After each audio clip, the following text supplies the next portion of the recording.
The angles of elevation of the top of a tower from 2 points at distances a and b meters from the base and in the same straight line with it are complementary.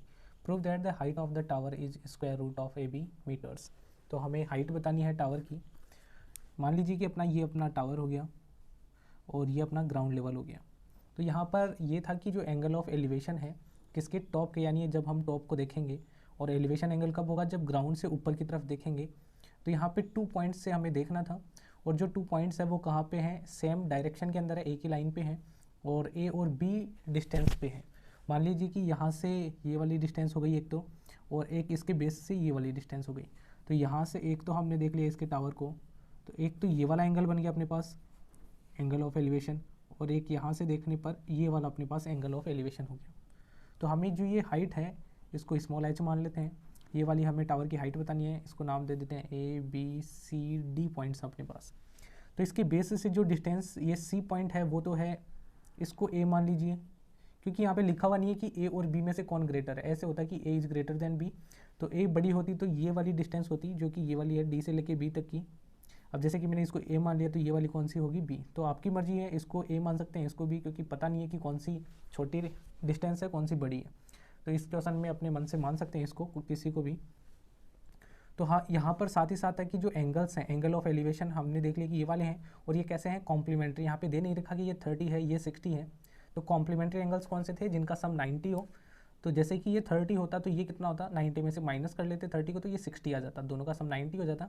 तो यहाँ पे हमें पता नहीं है, तो हम लोग मान लेते हैं कि जैसे कि ये थीटा है तो ये कितना होगा, 90 में से माइनस कर लेंगे उसको, तो 90 माइनस थीटा. तो ये दोनों कॉम्प्लीमेंट्री एंगल्स हो गए, दोनों का सम कितना है, 90 डिग्री.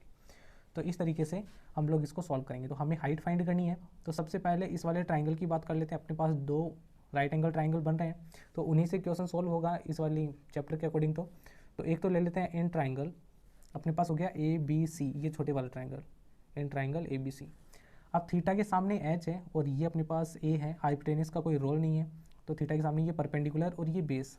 तो परपेंडिकुलर अपॉन बेस के अंदर टेन को यूज करते हैं, तो टेन और थीटा अपना थीटा ही है इसमें, तो tan theta equal to perpendicular upon base. Perpendicular H है और बेस में क्या लिखेंगे, ए.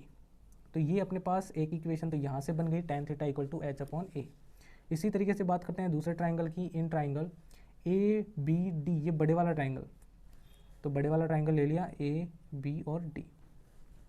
तो इसके अंदर थीटा 90 माइनस थीटा ये एंगल अपना, और इसके सामने परपेंडिकुलर तो सेम टू सेम वही है एच, और बेस क्या है इस बार, ये पूरा बड़े वाला बेस है जिसकी वैल्यू बी है. तो इसमें भी क्या लिखेंगे 10, और थीटा की जगह एंगल की वैल्यू है 90 माइनस थीटा. तो 90 minus theta equal to perpendicular की जगह एच आ जाएगा अपना, और बेस की जगह इस बार वैल्यू आ गई बी. तो इस तरीके से यहाँ तक सॉल्व कर लिया. अब 10 90 माइनस थीटा का मतलब था कॉट थीटा, जो कि ट्रिग्नोमेट्री में हमने पढ़ा है. तो equal to H upon B.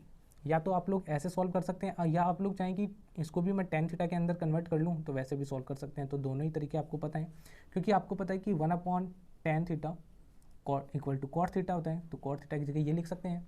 तो यहाँ से एक चीज़ और आ गई कि 1 इक्वल टू ये टेन थीटा भी इधर आ जाएगा, तो tan theta dot cot theta, यानी दोनों को मल्टीप्लाई करने पर कितना आएगा, 1.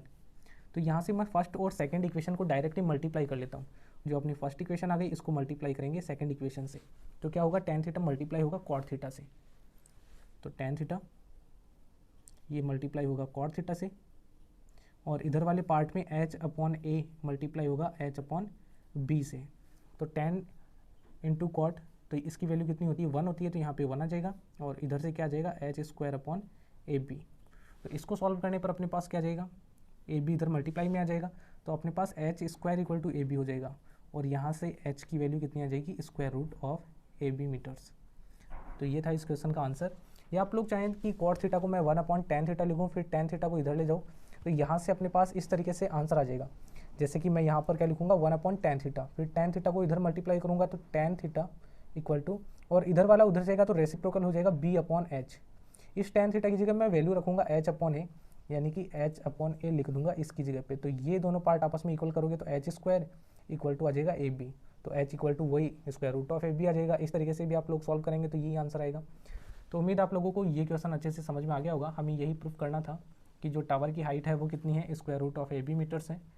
तो जो कि आंसर आ गया. तो मिलेंगे नेक्स्ट वीडियो के अंदर. Thank you.